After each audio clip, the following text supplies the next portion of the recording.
Hi అండి. అందరూ ఎలా ఉన్నారు? బాగున్నారా? నేనైతే చాలా బాగున్నాను. మీరందరూ కూడా చాలా చాలా బాగుంటారని అనుకుంటున్నాను. ఈరోజు నేను ఈవినింగ్ స్నాక్స్ కోసం గుగ్గిళ్ళు చేస్తున్నా అండి. గుగ్గిళ్ళు ఏంటి అంటే అవి శనగలనమాట. అవి కూడా నల్ల శనగలే, నాటు శనగలు కూడా అంటారు. సో, మేము అవన్నీ నాటువే ఉపయోగిస్తాము. అది కూడా రైతుల దగ్గర. ఒక్కొక్కసారి డీమార్ట్‌లో కూడా కొంటానులేండి. అంటే బయట తెప్పేయకపోతే డీమార్ట్‌లో కొంటాను. సో, వాటిని బాగా నానబెట్టి ఒక 7, 8 గంటలు నానబెట్టాలండి. మార్నింగే నానబెట్టాను. మార్నింగ్ 7, 8 అలా నానబెట్టింటాను.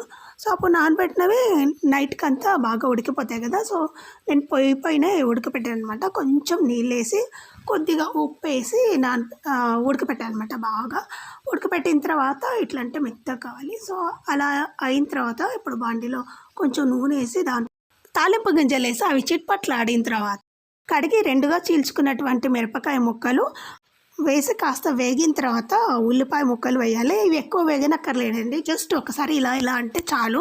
సో, ఎక్కువగా వేగితే టేస్ట్ ఉండవన్నమాట. అది ఓన్లీ ఇలా గుగ్గిళ్ళకు మాత్రమే. మిగతా కొన్నిటికి ఉడకాల్సి వస్తుంది, కొన్నిటికి ఉడకాల్సిన అవసరం లేదనమాట. అలాగే గుగ్గిళ్ళకి అస్సలు ఉడకబెట్టిన అవసరం లేదు.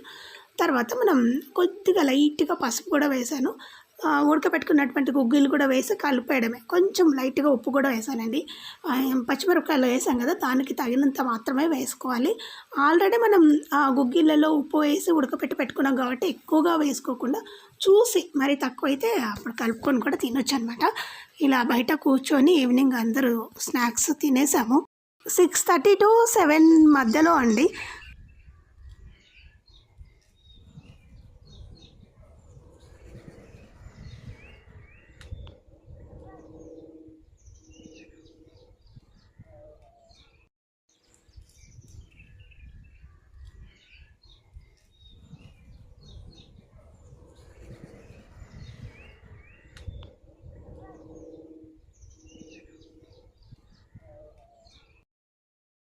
పచ్చిక బయళ్ళ మధ్యలో ఆ తెల్ల ఆవు అది మేస్తుంటే చాలా బాగా నచ్చింది నాకు. సో, ఆ వీడియో కొంచెం మధ్యలో అలా యాడ్ చేశాను.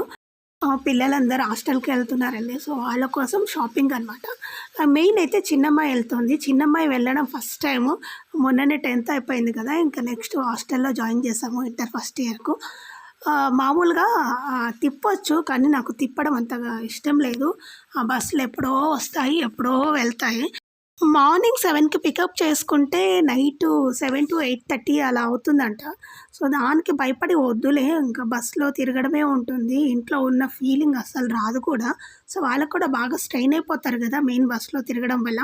అందుకనే నేను పిల్లలందరినీ హాస్టల్‌లో వేశానండి. సో, పెద్దమ్మాయి అయితే డిగ్రీ వరకైతే ఇంట్లోనే ఉంది. డిగ్రీ సెకండ్ ఇయర్ తర్వాత అప్పుడు 2 ఇయర్స్ మాత్రమే హాస్టల్‌లో వేశాను. ఆమె తిరిగినప్పుడే నాకు అనిపించింది వద్దు అసలు ఇంకా హాస్టల్‌లో పంపియకూడదని. ఎందుకంటే బాగా స్ట్రెయిన్ అయ్యిందనమాట. దానివల్ల హాస్టల్‌లో వేయాల్సొచ్చింది. అప్పుడు కరోనా టైం అనమాట. ఆమె ఇంటర్ చదివేటప్పుడు. సో, కరోనా మధ్యలో హాస్టల్స్ ఉండవు కదా! సో, ఉన్నా కూడా ఎందుకులే ఆ ఫీజు దండగా అంత వేయడం హాస్టల్‌లో అని వేయలేదు. సో, దగ్గర ఉండేటువంటి కాలేజ్‌కే పంపించాను. సో, ఇంకా మా బాబునైతే కంపల్సరీ వేయాల్సొచ్చింది. ఎందుకంటే తిప్పడం అస్సలు ఇష్టం లేదు. సో, వెళ్తాను అన్నాడు కాబట్టే పంపించేసాము. ఈమె కూడా నేను హాస్టల్‌కే వెళ్తాను, తిరగను అని చెప్పేసింది. అప్పుడప్పుడు తిరుగుతాను అంటది, అప్పుడప్పుడు వెళ్తాను అంటది. సో, ఏదో ఒకటి ఫైనల్‌గా ఇంకా అంత డిస్కషన్ తర్వాత హాస్టల్‌కి జాయిన్ చేశామనమాట. కొంచెం బాధ కూడా ఉంటుంది. ఎందుకుండదు? పిల్లల్ని వదిలేసి ఎవరు ఉండలేరు. వాళ్ళెళ్ళేటప్పుడు కొంచెం బాధుంటుంది. కానీ వాళ్ళ ఫ్యూచర్ కూడా బాగుండాలి కదా! సో, ఫ్యూచర్ కోసం మాత్రమే హాస్టల్‌లో వదులుతాము. అందరు తిరిగి తిరిగి విసుగొచ్చేస్తది వాళ్ళకు. చదువు పైన కూడా ఇంట్రెస్ట్ రాదు. బాగా వీక్ అయిపోతారు బస్సులో తిరగడం వల్ల. అంటే మన ఇంటి దగ్గరే పికప్ చేసుకుంటుంది. మన ఇంటి దగ్గరే వదులుతుంది. కానీ కాలేజెస్ ఎక్కడో దూరంగా ఉంటాయి. మనమేమో సిటీ ఔట్‌స్కర్ట్‌లో ఉంటాం కదా! సో, మంచి మంచి కాలేజెస్ కావాలంటే చాలా దూరంలో ఉంటాయన్నమాట. సో, దానివల్ల కూడా మేము ఇలా హాస్టల్‌లో వదిలాల్సొచ్చింది. వీళ్ళకన్నీ ఈరోజు ఏం తీసుకున్నాము అంటే బట్టలు తీసుకున్నామండి. డ్రెసెస్ తీసుకోవాలి కదా కంపల్సరీ. ఎప్పుడు యూనిఫామే ఉంటుంది. దాదాపుగా అన్ని జీన్స్ టాప్సే ఉంటాయి. సో, అవే తీసుకున్నాము. అది ఎక్కడైనా అలవే కదా! సో, ఏ స్కూల్ అయినా, కాలేజ్‌లో అయినా అవి తీసుకున్నాము.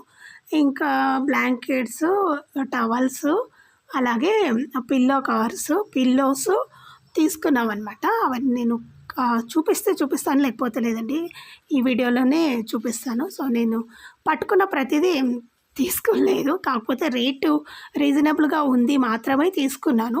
అది కూడా లో బడ్జెట్‌లో ఉండేవి మాత్రమే. ఆ బట్టలైనా సరే లేదా బ్లాంకెట్స్ అయినా సరే ఏవైనా లో బడ్జెట్‌లో తీసుకుంటాను. మీకు తెలిసిందే కదా! నేను హై బడ్జెట్‌లో అస్సలు తీసుకోను. ఎందుకంటే మనకొచ్చే ఇన్‌కమ్‌ని బట్టి మనం స్పెండ్ చేయాలి. కానీ హైలో తీసుకున్నా కూడా అవి వీలుండేది హాస్టల్‌లో కాబట్టి, సో, అక్కడ కొంచెం లో రేంజ్ ఉంటేనే బావుంటుంది. అంటే లో రేంజ్ అంటే మరీ రూ. 10, రూ. 20 ఏం కాదు. సో, హైలో కాకుండా మరీ లోలో కాకుండా మిడిల్‌గా అనమాట. మిడిల్ క్లాస్ వాళ్ళు మిడిల్‌గానే ఆలోచిస్తారు కదా! అలా అనమాట. వాళ్ళు లిస్ట్ ఇస్తారండి. ఏం తీసుకోవాలో, ఎన్ని జతలు తీసుకోవాలో. సో, వాళ్ళు ఇచ్చిన లిస్ట్ ప్రకారము మనం తీసుకెళ్ళాలి. మామూలుగా వీక్లీ వన్స్ ఒకటే ఉతుకోవడానికి వస్తుందేమో ధోబీ.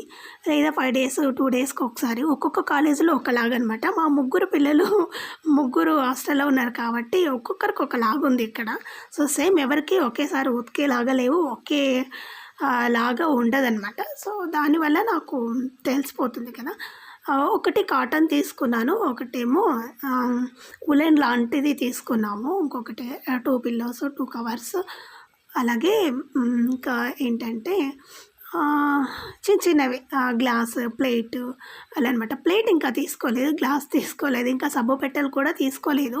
సో, వాళ్ళెళ్ళి తీసుకొచ్చుకుంటామన్నారు. సో, నాకు అక్కడికే సాలసాలయిందనమాట. నాకసలు షాపింగ్ జేయడమే అంత నచ్చదు. కానీ ఇంకా చేయాలి కదా! మనం కూడా వెళ్ళాలి కదా అన్నట్టు వెళ్తూ ఉంటాను. సో, నేను ఈరోజు ఇలా షాపింగ్ చేశామండి. మా పాప హాస్టల్‌కి వెళ్తుందన్న ఇదితో. సో, ముగ్గురికి ఇలాగే షాపింగ్ చేశాను. నేను ఆ వీడియోస్ కూడా నేను ఇంతకుముందు లాస్ట్ ఇయర్ కాదు, లాస్ట్ ఇయర్ ఎప్పుడో అప్లోడ్ చేసినట్టున్నాను. అవి కూడా యాడ్ చేస్తాను. ఒకసారి చూసేయండి. అంతే అండి. మీకు ఈ వీడియో నచ్చితే తప్పకుండా లైక్ చేయండి, షేర్ చేయండి. అలాగే సబ్స్క్రైబ్ చేయడం మాత్రం అస్సలు మర్చిపోకండి. అలాగే మీ ఫ్రెండ్స్ అండ్ ఫ్యామిలీ మెంబర్స్ గ్రూప్లో కూడా మన ఛానల్ షేర్ చేయండి. సో, నేను ఇవన్నీ షాపింగ్ చేసి కూడా దాదాపు చాలా రోజులు అవుతుంది. చాలా రోజుల తర్వాతనే నేను అప్లోడ్ చేశాను. ఇన్ని రోజులు నేను కంటిన్యూగా ఎందుకు వీడియోస్ పెట్టట్లేదు అంటే, పిల్లలందరిని హాస్టల్ పంపించాలి, వాళ్ళకు కావాల్సినవి రెడీ చేసి పంపించాలి కాబట్టి కొంచెం లేట్ అవుతాయి వీడియోస్. ఏమనుకోకండి. బాయ్.